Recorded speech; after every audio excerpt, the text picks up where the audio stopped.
Myanmar Saturday, an outpouring of grief and anger at funerals for yet more protesters killed during anti-coup demonstrations.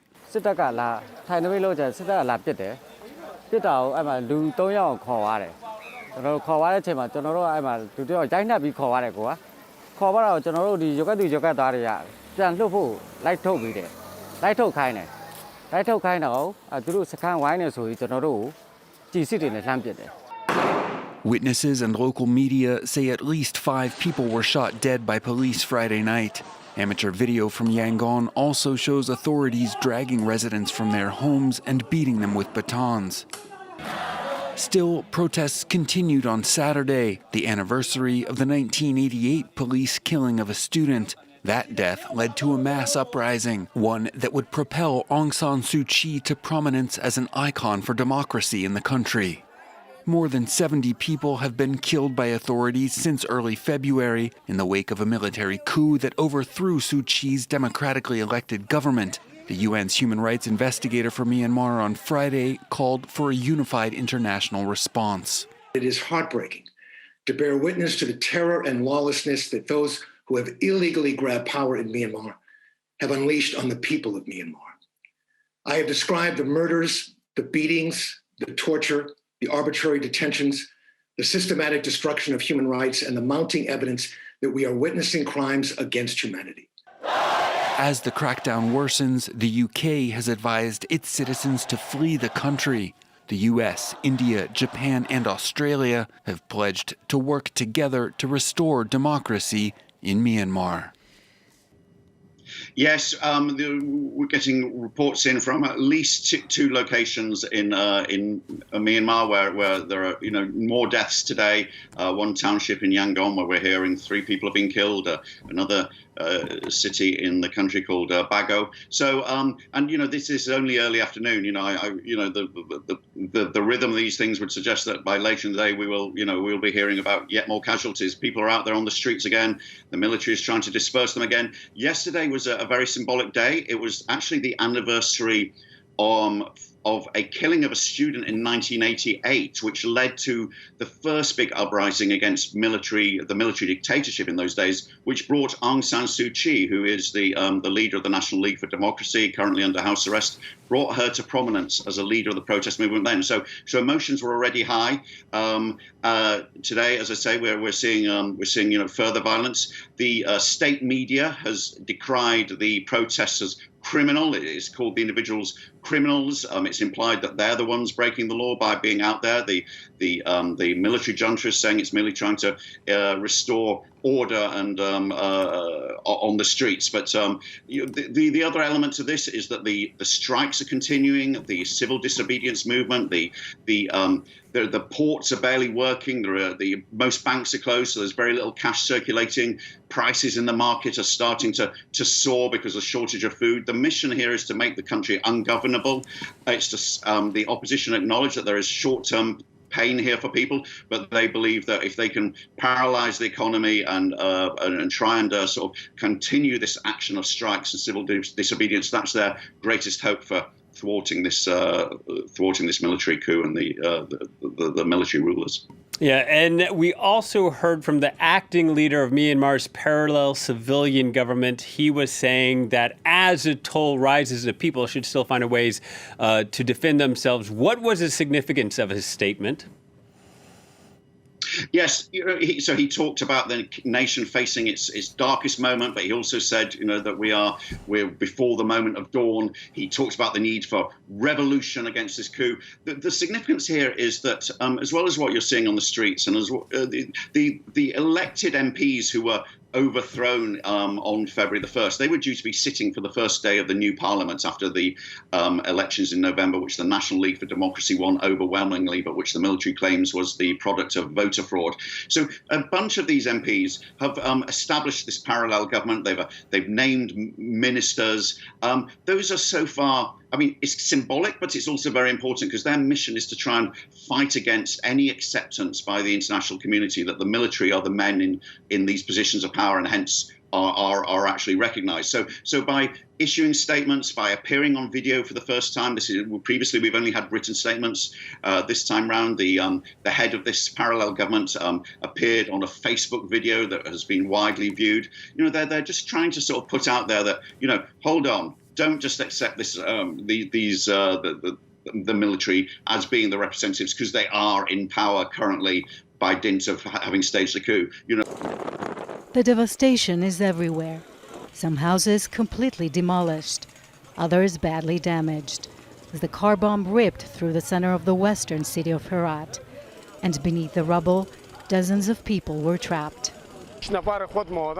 I've taken 6 people out by myself. There was no one who could help me take the people out of the rubble. I was asking others to call the emergency services, but when the excavators came, we didn't need them. All of them lost their lives.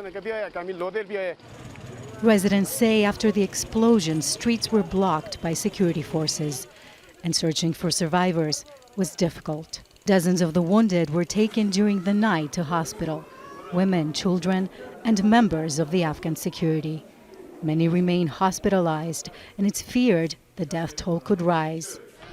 There's been an increase in the number of civilian casualties in Afghanistan since the start of the latest peace talks between the government and the Taliban in September. According to the UN, more than 3,000 civilians died in 2020. Urban centers like Herat have been spared big attacks despite the increase in violence across Afghanistan. The Taliban's leaders agreed to stop bombing main cities under the deal they signed last year with the United States. Afghan President Ashraf Ghani condemned Friday's attack and openly blamed the Taliban. But many Afghans say the government has failed to provide adequate security. I don't expect anything from this government. If this government has issues with the Taliban, and if the Taliban has issues with the government, they should fight each other, but not us, not the people. All the poor people who are trying to feed their children are the ones getting killed.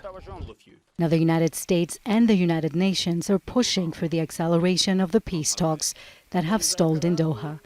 The Afghan government has agreed to take part in upcoming summits in Russia and Turkey, as calls continue for a ceasefire from both sides. It seems the gunmen were more interested in the female students. The moment they broke into their school, they went to the girls' hostel, and it is believed that most of those abducted were taken from the girls' hostel. This latest incident is troubling for many Nigerians. It is the first time in 3 months that armed men have broken into Nigerian schools and abducted students en masse.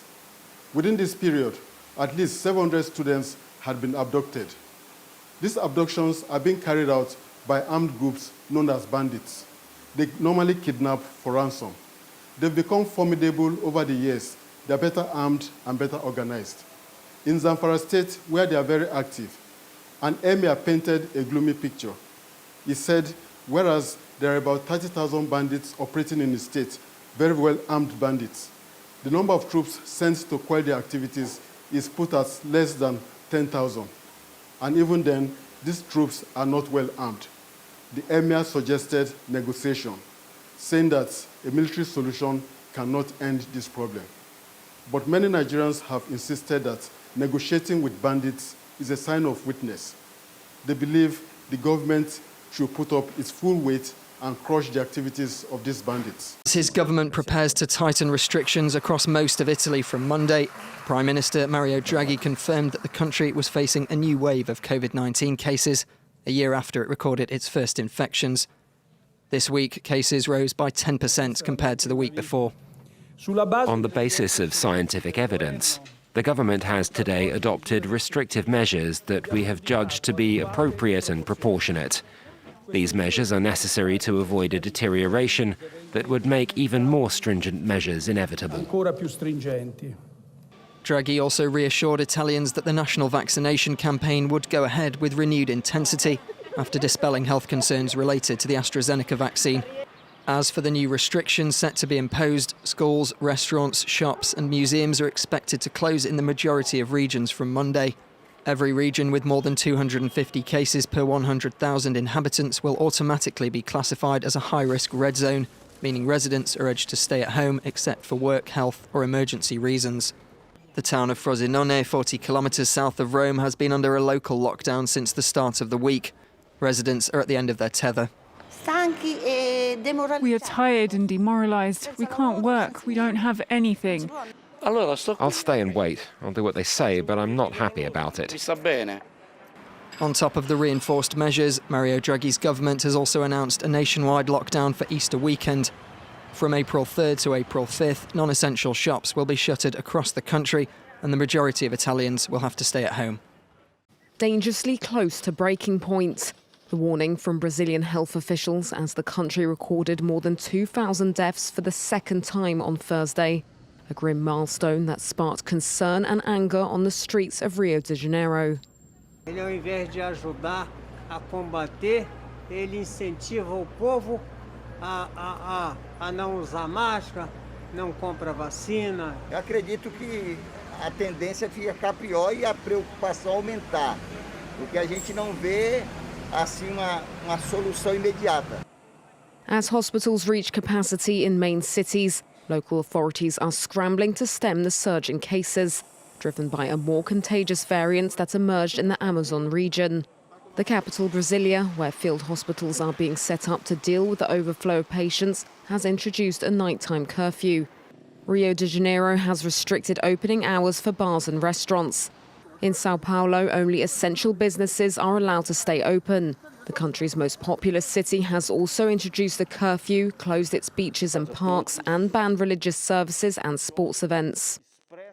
Os nossos hospitais estão começando a comprometer. Vários deles já estão comprometidos, chegando a 100% da sua ocupação.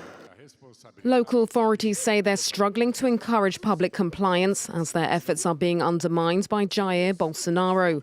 The president is refusing to enforce restrictions and has consistently downplayed the threat of the virus. Meanwhile, Brazil's vaccine campaign has got off to a slow start. Less than 5% of the population has received a first shot. For more, let's bring in Dr. Len Horowitz. He is a pulmonary specialist at Lenox Hill Hospital in New York City. Doctor, thank you for all that you do and for joining us tonight. So President Biden is hoping for a sense of normalcy by July 4th. What needs to happen in order for us to achieve that? We really need to be vaccinating, hopefully, 70 to 85% of the country in order to achieve the magic goal of herd immunity. If that's possible, and it may well be possible that everybody's going to be vaccinated at least one dose by May 1st. If that happens, then by July 1st, in cases where we need two vaccinations, like in Pfizer and Moderna, we could well have 70 to 85% of the country vaccinated by July 1st, which would be a game changer. Blue face masks are a common sight in city centres around Britain.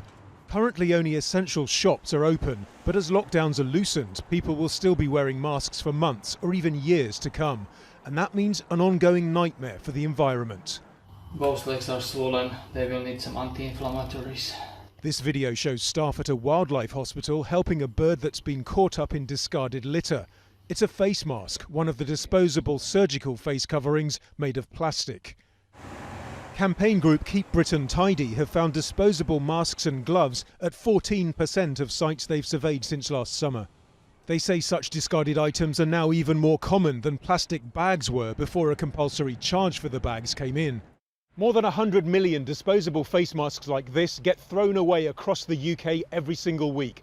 That's enough to cover more than 230 soccer pitches. Now, a recent survey found 70% of people using disposable masks didn't realise they were using single-use plastics, and nearly 1 in 5 thought they could be recycled, which isn't the case. I know it's going to be waste, but these are the quickest and the most easiest ones to use. Put on, take out, go again. Do you know what I mean? With these types that I've got on, they're not washable, they're not reusable, so you have to be mindful where you put them. I have noticed a lot more of them lying about as people discard them, but I haven't given it any real thought as to what happens to them afterwards. The problem with single-use plastic masks is they'll end up in a landfill site like this, in an incinerator, or simply discarded. Researchers at University College London say if every person in the UK used one disposable mask every day for a year, it would create 124,000 tonnes of waste, half of which would be unrecyclable contaminated plastic. When we use it in healthcare, they're classed as clinical waste. So then healthcare workers will put it in the yellow bins. So then they are separated from their general waste and then taken to incineration. For the public domain, there isn't actually this system yet. At this factory, they're trying to provide an alternative. Their masks are based on specifications from Alderhay Children's Hospital in Liverpool, which gets a percentage of the sales. They have an antiviral coating and, like other such masks, can be washed and reused. It had to be something that was practical, comfortable, easy to wear, and can be produced locally. So the mask and the design that we've come up with is ethical, sustainable and entirely made in the UK. It looks like face masks will be part of many people's lives, at least in the short term.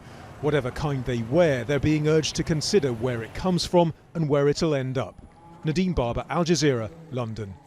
It's that global food prices are on the rise. Take a look at this. It's the UN's Global Food Index. With 2014 to the left of your screen, the chart is almost like a bathtub, with another sharp rise in 2020 and hitting a 6-year high this year. Well, as you can see, the main food groups, there they are, they're all steadily climbing. So you have cereals, oils, dairy, meat and sugar. They're all tracking higher, according to the UN's Food and Agriculture Organization. Well, what's behind the increase in prices? It's a combination of things: increasing demand from China, adverse weather conditions and pandemic-hit supply chains. But it's nations like Brazil, Lebanon and Nigeria that are adversely affected. In Brazil, for example, President Bolsonaro attempts to revive his political standing by handing out coronavirus aid to the poorest, inadvertently pushing up the price of rice by 76%. Now, in Lebanon, the country is in the midst of the worst financial crisis. A pretty worthless currency has sent inflation to a record high and food prices soaring by 400%.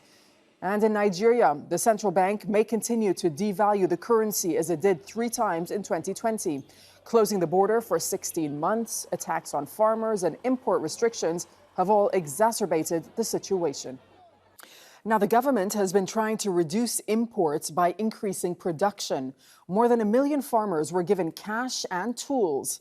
But officials say they're planning to take thousands of farmers to court for failing to repay loans they took out to cultivate rice. Ahmed Idris reports from Arungugu. Abdullahi Megandu watches closely as farm hands prepare new paddy fields for a new crop. A few meters away, other workers tend to new shoots. Megandu is one of Nigeria's major rice producers, with hundreds of hectares of land dedicated to growing rice. He says serious farmers like him are benefiting from a government loan scheme to boost domestic production, but says the scheme faces risks. The real farmers are paying, which means there is success. Now, I have no apology to mention. There are certain category of people, you give them, they don't do the farming, and then they will be a challenge to you. They will say, it is a gift given to us. Isa Wanzam leads a 34-member farmers cooperative and says they weren't told they would have to pay anything back. If it was made clear to us that it's a loan, we'd have known how to approach it. We didn't apply for it. So I can tell you that we won't pay back a dime. Not all of it was money. We consider it as gifts or assistance. After all, we see politicians take public funds with no accountability. The so-called Anchor Borrower scheme encourages farmers with small holdings to produce a variety of commodities and to connect producers with processors. But 5 years after the program was introduced, Nigeria still imports foods the scheme was meant to produce in excess. Since 2015, an estimated $600 million has been provided to more than 1 million farmers to boost rice production. Critics of the process say it's corrupt and lacks transparency. They accuse government officials and politicians of hijacking a scheme that could now collapse because of a failure to pay back the loans. An estimated 40% of those who have received money have either failed or refused to fully repay. Some officials say that's often understandable. Though very slow, But one can understand that for one reason or the other, some payments sometimes can be slow, especially the last time we had flood. So you can imagine our farmers lost a whole lot. Africa's most populous nation has 34 million hectares of arable land, but only 33% is under production. This country of more than 200 million people imports much of what it eats. Agricultural experts say that's because farming technology is out of date, and if the government doesn't encourage mechanization, nothing will change. Well, joining me now from Rome is Abdulraza Abbasyan. He's a senior economist at the United Nations Food and Agricultural Organization. Thanks very much for joining us. So how concerned should we be about rising food prices? And is this entirely down to the pandemic? Well, when food prices go up, it is always an issue for consumers. It is seen very positively by farmers. Just listening back to the discussions you had earlier, I think that it is a pity that in many developing countries, farmers will not benefit from the higher prices. So they tend to get the worst of the two worlds. On one hand, they have to pay more, their consumers, they're vulnerable countries, most of them. And on the other, their farmers will not be able to respond to higher prices and benefit from higher income that high prices could bring to them.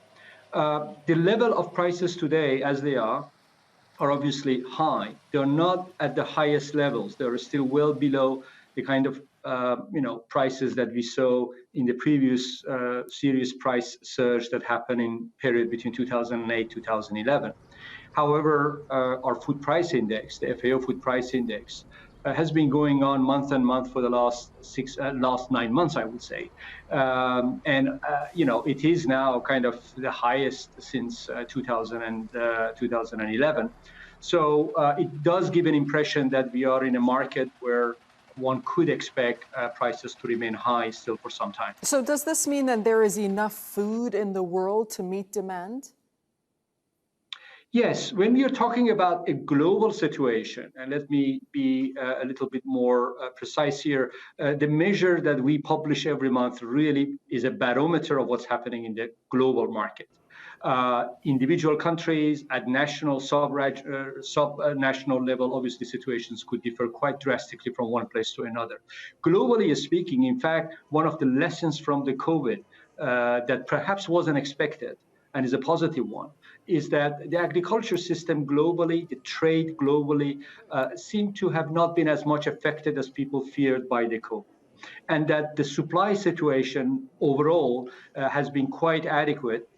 And despite all the difficulties and even at the beginning, fears about logistical issues, transport, really for bulk commodities, basic foods such as cereals, such as vegetable oils, sugar, meat, dairy, we really didn't see much disruption in trade, and supplies have been adequate to meet the demand at the global level. And that we have to be very careful with that, because what COVID has done in many parts of the world is that it really had cut people's income. That means access to food. So the food may be in a country, and probably it is. But the question is, if I have lost my employment, if I don't have job, or if my earnings has come down and I have to feed my family, what food will I go and buy? And how I will go and buy it. So really the focus has been more on the demand side in this episode of higher prices than on the supply side. Okay, and speaking of the demand side, how much of this has to do with the demand coming from China? Well, I must say that the China factor has been quite important all the way, I would say, even predating the COVID situation. So it's not really COVID related.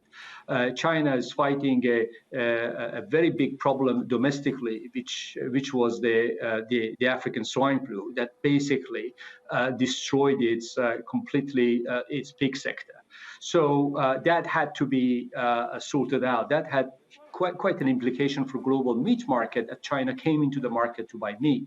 But then the recovery of that sector in China has been quite astonishing, meaning that China would have needed feed as well to import and feed the animals. So China became a huge importer of, for example, corn, imports well beyond anybody expected. And that fell into kind of a situation where we had COVID and we had China and US having an agreement called Phase 1, under which China was going to buy a lot of agricultural commodities from US. So it's really I would say it's not one single factor, but there were few things that came together in a very short period of time. And altogether, they have really had quite an upward push towards prices of almost all agricultural commodities. So yes, how much of the China premium has had of that quite an premium? How much of that premium in food prices is then down to speculation and also fears of inflation driving up those commodity prices? This is very difficult to answer, if I may say, because a speculative let's say decisions are made at every level, from farmers level perhaps all the way even to the consumer. You tend to store more if you think prices will go up in the future. Now, depending on where you are in a value chain, some of that could of course influence overall. However, when we're talking about really the agriculture sector over a period of, let's say, 2, 3, 4 months, not over a night or 2 days or one closing in Chicago, fundamentals drive it. Right? So there is not right now a fear of an inflation like we had seen, for example, in 2007, 2010 period, where in fact some speculative activities as a way of hedging against future inflation meant let's go and buy commodities. I don't think that we are experiencing that. If we are experiencing something is more, let's say, at the local level where people may be expecting, I'm not going to sell now because I know prices will go up higher. But uncertainties are huge, and usually speculators benefit from uncertainties. The biggest uncertainty is not supply of agricultural commodities, is the economic conditions. Okay, thank you so much, Abdelreza Abbasian, for speaking to us from Rome. Thank you so much. Amid the rubble of Mosul's old city, a prayer for the victims of war, and in a nearby Christian town striving to recover from ISIL's 2-year occupation, an appeal to forgive and look to the future. It's a matter of conversion of the hearts, reconciliation, and putting aside our differences. We must all work together for the future, a fraternal love which recognizes a common humanity, and together build a dialogue and forgive. On his third and final day in Iraq, Pope Francis traveled to the northern Nineveh plains to highlight the plight of communities damaged by war and encourage the shrinking Christian minority to stay in their ancient homeland. ISIL may have been defeated here 4 years ago, but the fear it spread still lingers.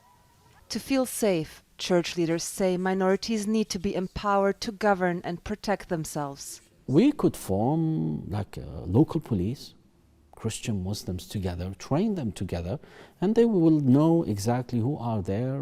They know the people very, very well. In that sense, we offer jobs and also security, and at the same time try to bring the trust of the people in the land again, because they would feel that they are responsible in protecting this land. Yeah, I would urge the government really to take these steps. Thousands of Christians who fled the Nineveh plains remain in the semi-autonomous Kurdish region and eagerly flocked to see Pope Francis hold Mass in the capital Erbil. God willing, it will be good and bring blessings for all of Iraq. We are in crisis. I'm 60 years old and all of my life there's been war. May God end these wars. The Pope's visit to Iraq was a rare moment of hope and inspiration for Christians and Muslims alike, and a break from the divisive politics that have fueled many cycles of violence. Diversity, coexistence, and forgiveness. Those were the main themes of the Pope's sermons. While the seed for a new way of thinking may have been planted in the course of this historic visit, seeing it come to fruition will require political change and reform.